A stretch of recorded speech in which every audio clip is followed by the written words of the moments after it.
The 1960s promised flying cars, moon colonies, and robot butlers, but Hollywood's sci-fi gamble didn't always pay off. Some of the boldest, weirdest, and most inventive films of the decade crashed and burned in theaters. Were they really failures or just misunderstood visions waiting for their time? The truth is, box office numbers can lie. Which so-called bombs from the space age actually turned into cult treasures? Buckle up, because the answers are stranger than you think. Barbarella, 1968. When Jane Fonda slipped into outer space for Barbarella, critics didn't know what to make of it, and audiences weren't exactly buying tickets either. Produced by Dino De Laurentiis and directed by Roger Vadim, the film was a psychedelic explosion of pop art, bizarre villains, and a future that looked more like an Andy Warhol painting than NASA's blueprints. With its estimated $9 million budget, it didn't even come close to making back the investment in its US release.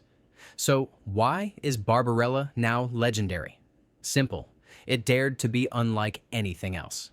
Where other sci-fi films leaned on rockets and radiation, Vadim gave us killer dolls, liquid dreams, and a title heroine who never stopped asking questions. It was camp, colorful, and completely unafraid to be strange. Critics of the time dismissed it as silly nonsense, but younger generations saw something else: fearless imagination. The visual style alone has influenced decades of science fiction, from the pulpy colors of Flash Gordon in the 1980s to the retro-futurism of modern music videos. Fonda herself later admitted she didn't understand the film at the time, but her wide-eyed performance gave it charm that can't be faked. What was once a punchline in 1968 is now quoted, referenced, and celebrated as the ultimate space-age cult classic. A box office bust? Sure, but a cultural bombshell that never stopped ticking. Robinson Crusoe on Mars, 1964. Hollywood in the 1960s loved recycling classics, and Robinson Crusoe on Mars was exactly that. Daniel Defoe's survival story rewritten for the Red Planet. Paramount's gamble on a serious-minded sci-fi adventure cost around $1.2 million, but audiences stayed away, leaving the film stranded just like its astronaut hero. On the surface, it looked like another B-picture lost in the shuffle. But dig deeper, and you'll see why it's treasured now.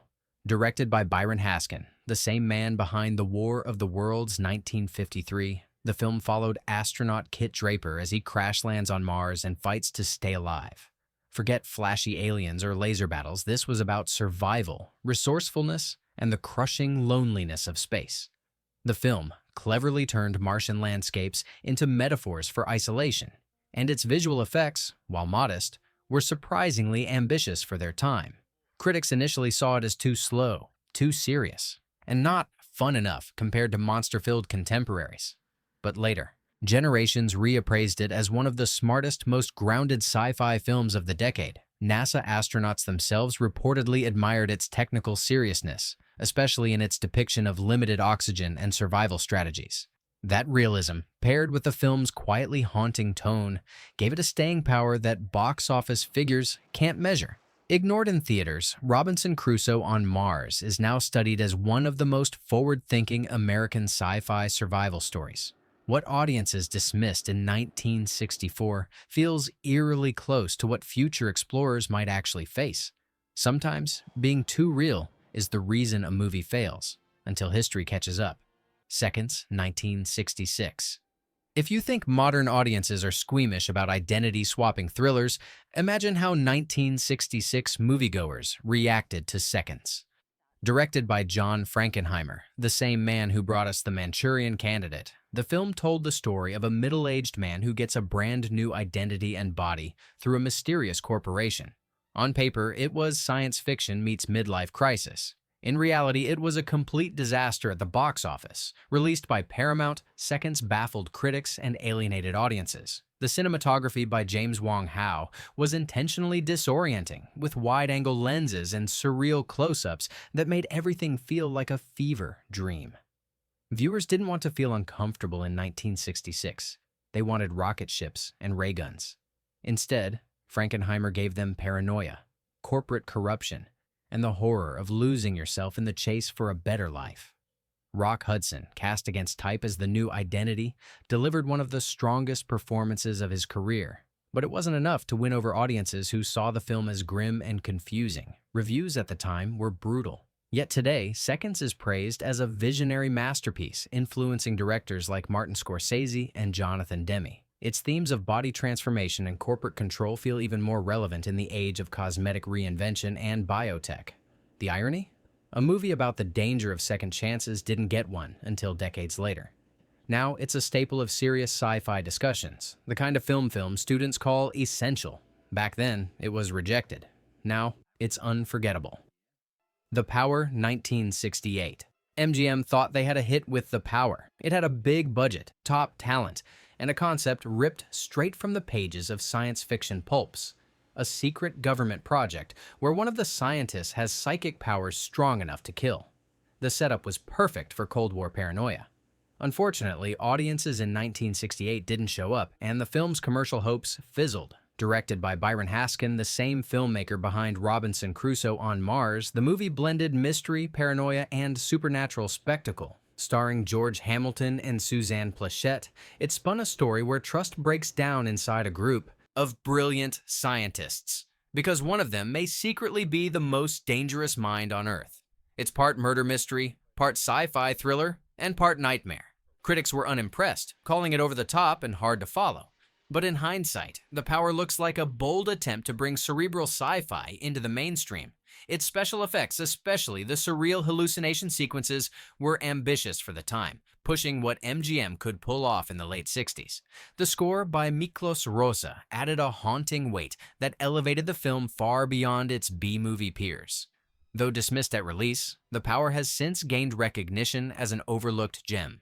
Its themes of hidden dangers and invisible forces feel like a bridge between Cold War fears and the mind control stories that would dominate 70s thrillers. It was too strange for 1968, but in retrospect, it's a bold atmospheric experiment that deserved far better. Marooned, 1969. Timing can make or break a movie, and Marooned is the proof. Released by Columbia Pictures in 1969, just months after the world watched the Apollo 11 astronauts walk safely on the moon, audiences weren't eager for a film about astronauts trapped in orbit facing death. Reality had already delivered the happy ending, so who wanted the nightmare version? Directed by John Sturges, the film boasted a serious cast: Gregory Peck, Gene Hackman, and Richard Crenna. With a budget north of $8 million, Columbia expected a prestige hit. Instead, it struggled at the box office. Critics found it too slow and too grim compared to the triumphs of real-life space exploration. Yet, strip away the timing, and Marooned is a gripping, realistic space survival drama. It follows 3 astronauts stranded after their spacecraft's engines fail, while NASA scrambles to mount a rescue mission. The tension builds not from aliens or explosions, but from oxygen gauges ticking down and the haunting silence of space. The production design was praised for accuracy, and the film even won an Academy Award for special effects. Ironically, its premise would later feel eerily predictive. When Apollo 13 suffered a near-fatal malfunction in 1970, life suddenly imitated cinema. What critics once dismissed as implausible became chillingly real. Today, Marooned is reappraised as one of the most serious, grounded depictions of the dangers of spaceflight in 1960s cinema. It may have failed in '69, but it landed its legacy in the decades that followed. Wild in the Streets, 1968. Hollywood in the late 1960s wanted to tap into counterculture energy, but Wild in the Streets went further than anyone expected. Released by American International Pictures, it was half political satire, half sci-fi nightmare. The premise? What happens when disillusioned youth literally take over the government? The answer was outrageous and, at the time, completely box office poison. The story follows a rock star named Max Frost, who rallies the youth of America with slogans like 14 or fight, demanding that teenagers get the right to vote. Soon, kids are storming the ballot boxes and reshaping society. The satire is sharp, almost absurdist, showing a nation run by impulsive teenagers and an older generation forced into camps. Audiences in 1968 didn't know whether to laugh, cry, or riot, and most chose to skip it. It was made cheaply, reportedly under $1 million, and while it made some money, it was considered a commercial failure compared to the cultural stir it caused. Critics dismissed it as ridiculous exploitation of hippie culture. But over time, Wild in the Streets became a cult artifact. It captured the paranoia of the older generation and the rebellious spirit of the younger one in ways that now feel shockingly prescient. The soundtrack, the over-the-top performances, and the sheer audacity of its story set it apart. Today, it plays like a time capsule from the turbulent late 60s. It might have flopped with mainstream audiences, but its commentary on generational power and political chaos resonates even louder now. Sometimes being too much is exactly what keeps a movie alive. The Illustrated Man, 1969. Ray Bradbury's stories are timeless on the page, but Warner Brothers discovered that translating them to film wasn't so easy. The Illustrated Man, released in 1969, was a prestige attempt to bring Bradbury's visionary tales to the screen. Instead, it turned into a commercial and critical flop, but one that has since earned a second life among sci-fi fans. The film stars Rod Steiger as a drifter whose tattoos, each with its own eerie animation, come to life and tell stories of humanity's future. It adapts three of Bradbury's tales: The Veldt, The Long Reign, and The Last Night of the World. The concept is fantastic, but the execution in 1969 baffled audiences. Critics called it disjointed and overly grim, while audiences expecting fast-moving sci-fi spectacle left disappointed. The box office returns reflected that disinterest. But here's the twist. Viewed now, The Illustrated Man feels like a daring experiment. Its dreamlike tone and haunting imagery make it stand apart from conventional studio sci-fi of the era. Steiger, who committed to his role with absolute seriousness, gave it a gravitas that still holds up. And though the effects were simple, the mood was powerful, creating a strange, hypnotic experience. While it was dismissed at the time, the movie now earns recognition as one of the boldest, if uneven, attempts to put Bradbury's imagination on screen. It may not have been the blockbuster Warner Brothers wanted, but it left behind something far more enduring, a cult curiosity that's still studied by Bradbury devotees and science fiction historians. Crack in the World, 1965. Disaster movies didn't truly dominate until the 1970s, but Crack in the World got there early and bombed for its trouble. Released by Paramount in 1965, the film tackled a frightening scenario. A group of scientists attempt to drill into the Earth's crust and accidentally cause a fissure that threatens to split the planet apart. On paper, it was thrilling. In theaters, it was a dud. The budget hovered around $1 million, not small for a mid-60s sci-fi, but the film barely registered with audiences. Why? Timing. The Cold War climate made viewers wary of more end-of-the-world stories, and critics dismissed the film as far-fetched melodrama. Looking back, though, Crack in the World feels shockingly ahead of its time. Its eco-disaster theme, linking scientific ambition with global catastrophe, foreshadows later hits like The China Syndrome and The Day After Tomorrow. The special effects, while modest, were ambitious, using miniatures and optical tricks to show massive fissures ripping across continents. The human story, centered on a dying scientist willing to risk everything for one last breakthrough, gave it emotional weight. But in 1965, audiences weren't ready to embrace a story that hit so close to home about humanity's arrogance. Today, it reads as an early warning, wrapped in pulpy thrills. A financial crack in the studio's books, sure, but a creative fissure that modern fans appreciate more than ever. Colossus, The Forbin Project, 1969. Artificial intelligence might sound like a 21st century worry, but in 1969, Universal Pictures gave us Colossus, The Forbin Project. It was the story of a U.S. supercomputer designed to control the country's nuclear arsenal. The problem?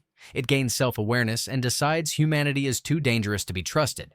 Sound familiar? That's because it inspired generations of AI thrillers, from war games to The Terminator. At release, though, it tanked. Critics found it too talky and cerebral, while audiences wanted more space battles and laser guns. Universal hoped for a hit, but box office receipts were weak. What makes Colossus great is its chilling plausibility. The script plays the concept straight, with director Joseph Sargent avoiding flashy effects in favor of unsettling realism. Eric Braeden, as Dr. Forbin, is both arrogant and sympathetic, a scientist who realizes too late he's created something beyond control. The film's ending? where Colossus calmly declares its permanent dominance over humanity, remains one of the most haunting finales in sci-fi history. While it was largely ignored in 1969, critics and scholars later embraced Colossus as one of the smartest science fiction films of its decade. Its vision of AI control is eerily prescient, especially as our own world edges closer to similar questions about machine intelligence. What failed as entertainment in its day has become essential viewing for anyone serious about sci-fi history. Journey to the Far Side of the Sun, 1969. From the creators of Thunderbirds, Jerry and Sylvia Anderson, came Journey to the Far Side of the Sun. Also known as Doppelganger, this was a US-UK co-production distributed by Universal. With lavish effects and a bold premise, it should have been a hit. Instead, it got lost in the shuffle of bigger sci-fi releases and became a financial disappointment. The story follows astronauts who discover a mirror Earth on the opposite side of the sun. When one of them crashes, he wakes up in a world that looks identical, until subtle differences prove it's not the same. The concept was brilliant, playing with identity and reality in a way that anticipated The Man in the High Castle and Dark City. The film's special effects, courtesy of the Andersons' effects team, were stunning for the time, rivaling what bigger-budget Hollywood studios were doing. But critics dismissed the story as confusing, and audiences failed to connect with its mix of pulp adventure and existential dread. The budget, estimated at $6 million, weighed heavily when ticket sales were low. In hindsight, though, Journey to the Far Side of the Sun is exactly the kind of daring concept movie that fans love to rediscover. It's visually striking, narratively ambitious, and weird in the best ways. While it never found its audience in 1969, modern sci-fi buffs hail it as an underappreciated gem that asks bigger questions than its marketing ever suggested. 4.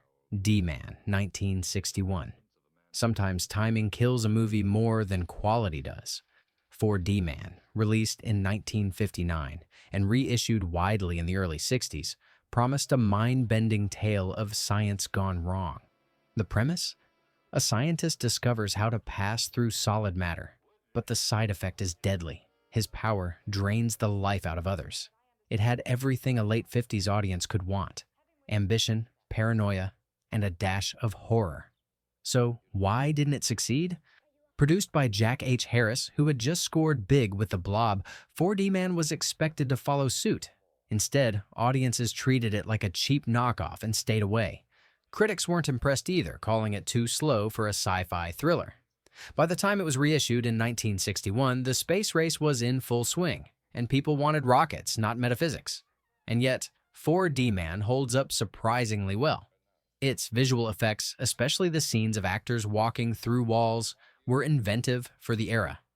The moral undertones, power corrupts, even when it comes from science, gave the story more weight than its B-movie peers. Though dismissed at the time, 4D Man has become a cult favorite among fans of thoughtful mid-century sci-fi. It may have bombed commercially, but it pushed the genre toward darker, more psychological territory. Sometimes the best films don't explode on release. They quietly phase into the future. The Angry Red Planet, 1960. By 1960, Mars was Hollywood's favorite playground, but The Angry Red Planet tried something different. Shot on a shoestring budget, the film used a process called cinemagic that tinted Martian scenes into wild red hues. It looked surreal, eerie, and totally unique. Unfortunately, critics at the time called it cheap and gimmicky, and audiences agreed. It bombed hard, relegated to drive-ins and late-night TV. The story followed 4 astronauts exploring Mars, only to encounter bizarre creatures like the infamous rat-bat spider hybrid. The monster effects were crude, yes, but the creativity was undeniable. Instead of realism, director Ib Melchior leaned into pulp surrealism. For audiences expecting sleek rockets and shiny gadgets, the film's dreamlike visuals felt off-putting. Yet over time, The Angry Red Planet built a cult following. Its cinemagic process, mocked in 1960, now feels like a bold artistic choice, giving the Martian sequences a hallucinatory quality. The film's campy charm, combined with its willingness to be strange, makes it stand out from a decade of cookie-cutter space adventures. It may not have earned much money, but it left behind something better: unforgettable imagery. The rat-bat spider alone is worth the price of admission. What once looked like a failure now plays like a Technicolor fever dream that dared to show Mars not as science fact, but as science fantasy. Latitude Zero, 1969. A collaboration between Japan's Toho Studios and Warner Brothers, Latitude Zero was supposed to merge East and West into an international sci-fi blockbuster. Instead, it flopped in both markets. Released in 1969, the film told the story of a secret undersea civilization led by the mysterious Captain Craig Mackenzie, played by Joseph Cotten. Think 20,000 Leagues Under the Sea mixed with Cold War paranoia and superhero-style battles. The production was ambitious, with elaborate sets, monster battles, and submarine duels, but critics panned it as too campy and incoherent. Western audiences found it too foreign, while Japanese audiences thought it catered too much to Americans. The result? A box office disaster. And yet, modern fans have embraced Latitude Zero for exactly the reasons it failed. It's wild, colorful, and packed with imaginative ideas. The mix of Toho's monster movie energy and Cotton's stoic performance creates a bizarre but fascinating clash. Add in Cesar Romero as the flamboyant villain, and you've got a movie that's impossible to forget once you've seen it. Though dismissed in 1969, it's now appreciated as a cult classic, especially by fans of Japanese sci-fi and Toho's kaiju films. It may not have found its audience then, but it found one now, an undersea fantasy that surfaced decades too late. The Time Travelers, 1964. What if a movie could show you the future but leave you stuck in a loop? That's the clever twist of The Time Travelers, a 1964 indie production that tried to stretch its small budget into big ideas. The story follows scientists who open a window to the year 2071 and accidentally step through, discovering a world devastated by nuclear war. The concept was ambitious, but the execution was low-budget pulp. Critics dismissed it as another cheapie, and audiences largely ignored it in theaters. It was a financial non-event. But here's the kicker. Decades later, sci-fi fans recognized its innovation. The movie's use of a time loop, where the scientists get trapped reliving their experiment endlessly, predated films like Groundhog Day and Edge of Tomorrow. The production's handmade charm, robots built from scrap parts, futuristic sets cobbled together with ingenuity gives it an odd appeal. Director Ib Melchior wasn't working with much, but he poured imagination into every frame. Though forgotten at release, The Time Travelers is now seen as an important stepping stone in cinematic time travel stories. Its influence shows up in TV shows and films that played with similar looping mechanics. It may not have made money, but it made history. The Day Mars Invaded Earth, 1963. In 1963, 20th Century Fox released The Day Mars Invaded Earth, a modestly budgeted sci-fi about alien doubles replacing a NASA scientist and his family. On the surface, it was just another alien invasion flick, and audiences treated it like one, ignoring it completely. The film disappeared quickly from theaters, leaving almost no box office trace. But here's what makes it great: its atmosphere. Director Maury Dexter shot it like a quiet suburban thriller, blending everyday settings with eerie paranoia. Instead of showing hordes of Martians, the film relied on the unsettling fear that anyone could be replaced at any moment. It was part science fiction, part domestic horror, and all mood. Critics dismissed it as derivative, but its restraint has aged well. Long before Invasion of the Body Snatchers remakes or The X-Files, this little film played with the terror of doubles and the uncanny. Its final moments, bleak and unresolved, shocked viewers expecting a tidy ending. Though it failed commercially, The Day Mars Invaded Earth has since become a cult favorite among 60s sci-fi completists. It's proof that even the smallest, quietest films can leave a big impression decades later. So, there you have it. 15 sci-fi bombs from the 1960s that proved failure at the box office doesn't always mean failure forever. From psychedelic space queens to paranoid doubles in suburbia, these films dared to go weird, wild, and way beyond what audiences were ready for. Which of these hidden treasures have you seen? And which are you adding to your list? Drop your picks in the comments, share this with a fellow movie fan, and don't forget to subscribe for more forgotten gems from film history.